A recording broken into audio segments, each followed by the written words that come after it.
Hi, this is James Taylor and I'll be talking about the evolution of film.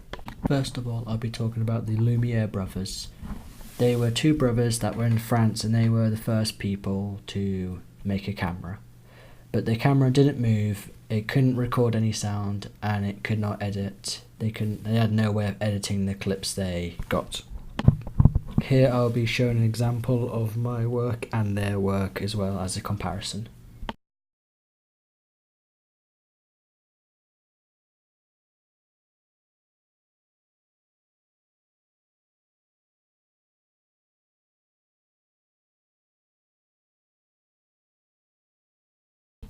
One of the next people to use cameras and make another discovery was George Méliès. He found, when he was recording, he was winding the camera, and whilst he was doing so, it got jammed and it made the film stop. And this is how he kind of invented stop motion in a way, because he could record, he could stop it, and then he could move something and keep playing again. I have made a clip for this and I will show you his clip as a comparison.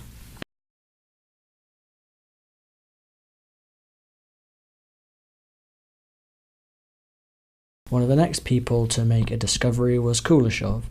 Now what he did is he had a face. It was a face of him with an expression, and it switched to an image of food, and it switched back to his face. Now he wasn't pulling any reactions, but people could tell he was hungry. Even though he had no change in reactions, they could tell he was hungry.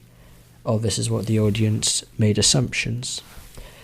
And in the next picture, it was a picture of something different. It was a picture of a woman, and he was still pulling the same face, but people were thinking that he wants her, even though he's still pulling the same face. It's the same face recorded, and it's just taken and replaced again. And what this was to do, this was to make the audience guess how he was feeling without actually telling them. I've made my own version of this as well, and here is the real version to compare.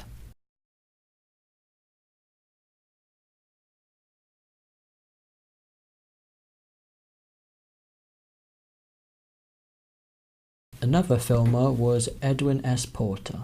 He used different locations in his filming. He would change the background and make it appear like the background's moving.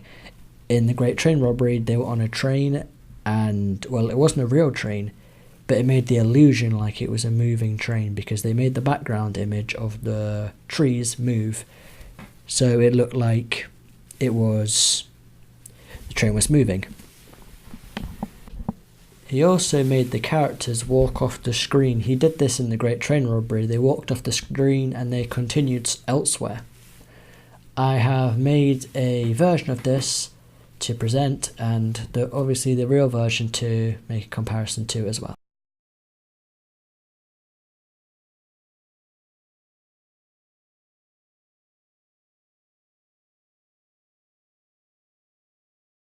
Next is the jazz singer. He made Steamboat Willie, and it used synchronized sound.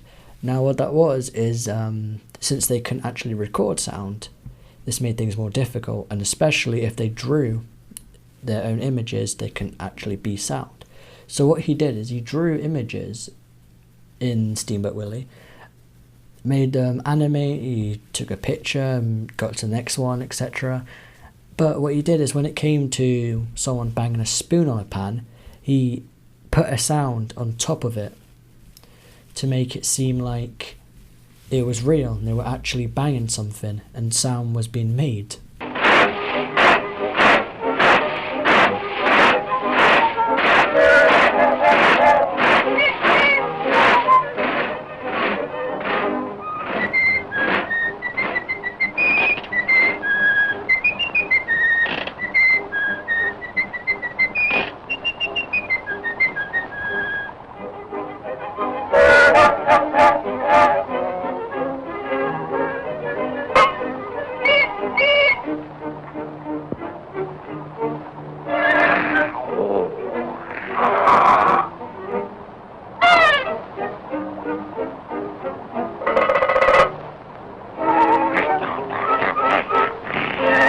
Another thing that was made, and that was called cutting on action.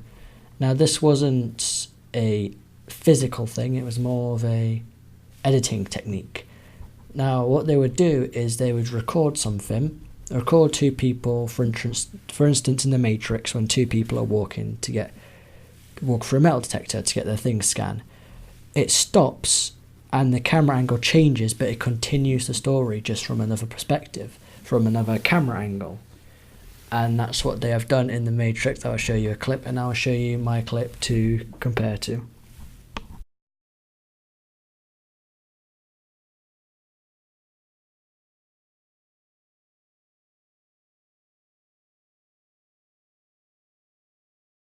Also was another technique which was New Wave Cinema.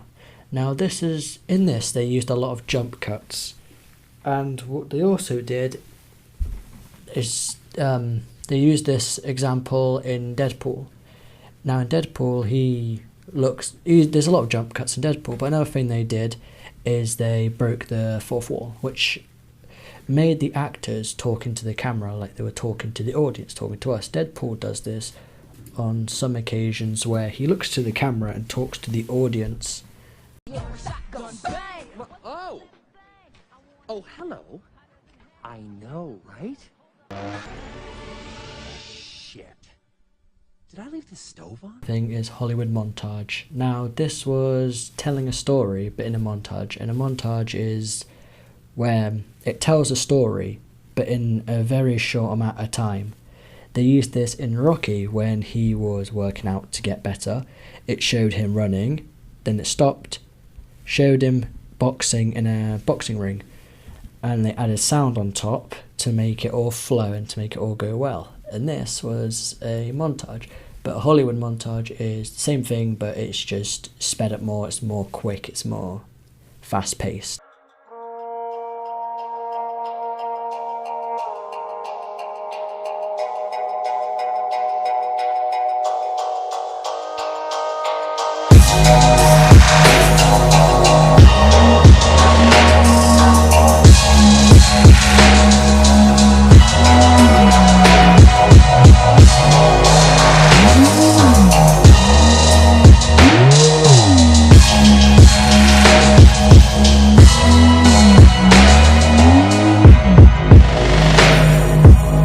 Is a fade to black. Now this is very simple. It's just simply a transition at the end of a clip, and this is to convey that it's ended. If someone has died, it might fade to black. It's ended, that's them gone. Or at the end of a movie, when the movie ends, it might fade to black, and this is to show audience that it's done, that to show that the clip has ended. And that's the end of it, and it just makes it better than just snapping straight to the credits or whatever, slowly fading into the credits. It makes it flow better. Next is Foley. This is where people started to use various objects to make sounds. Say, for example, in the game Destiny, there is these creatures called the Fallen, and when they speak in a strange way. They have a strange voice to them, and the way this was done is somebody got a plastic cup and put it over their mouth and started talking, and this made the appearance that they sounded different. And people also use it if they turn a tap on. They could tweak the sound of the water dripping to make it into a waterfall sounding splashing noise.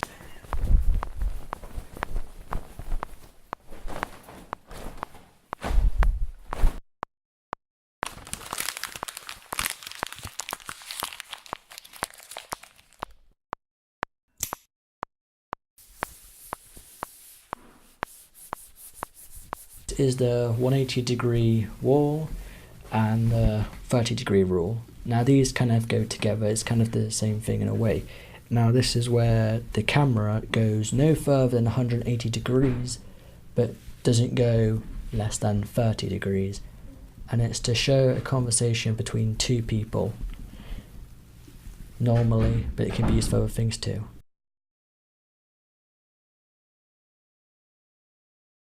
On scent. This is it's normally for a costume or a prop but it can be used in other ways too. It's kind of the scene in a way, how everything looks in a film. That's everything that I've done. Thank you for listening.